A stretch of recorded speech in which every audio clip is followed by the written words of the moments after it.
today's event. It's called Put Your Catalog to Work, a conversation on building the value of your music catalog, how to collaborate with other music creators, as well as how to build alliances with the organizations that are going to promote and distribute your music.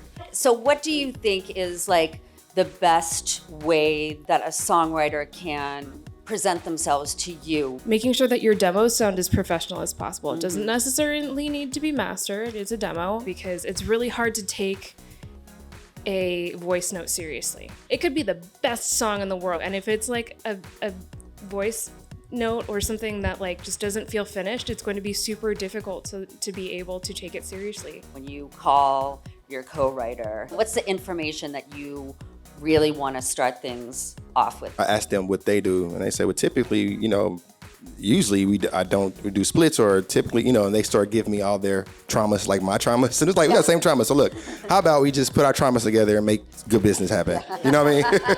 Trauma bonding. Trauma bonding. Basically, that's okay. As long as we can come out of it, I kind of want to know from what are their experiences and what's their expectation. Because for me, making music is a byproduct of building community and having great relationships. And so for me, the music comes from comfort. Good experience with the room, you want to make another hit with the room. Because if you have bad experience, then there goes that magic that could create another hit. You're sort of the conduit between the writer and director of the project. Do you tend to go to the same people over and over? Are you out pounding the pavement looking for the new Hans Zimmer? I do that every day, and it honestly is the best part of my job is music and talent discovery. It can come from anywhere. We'll have publishers who request, let's have a general meeting so I can keep you abreast of what my roster is looking like right now. I came from the A&R side, and I wanted to break talent, and this is kind of my new vehicle of breaking talent. I work with a lot of composers, and something that I noticed that composers and music supervisors do that I haven't seen songwriters do as much is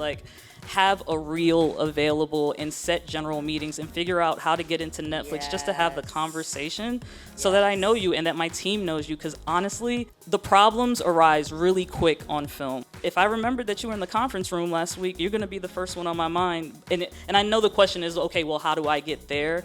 And it is through a lot of management, but y'all have LinkedIn, reach out to them. And I feel like I just blew up a lot of people's inboxes. Yeah. But when you are looking to sign, a songwriter or an artist, what are you looking for? I tend to gravitate toward lyricists who are able to say what people are thinking but may not be able to put into words. Not everybody has the ability to communicate what they're thinking or feeling all the time, and that's what we turn to music for. On the business side, I want you to know how to run your business. If you are not able to hold a conversation that makes sense between your label and your manager and then subsequently your publisher, and you're getting all these things confused, that's super frustrating for everyone involved, including yourself, because you're not making the most of that conversation or that opportunity. How do you keep a balance between creative work and the business side? We can manufacture time by being more purposeful in our systems.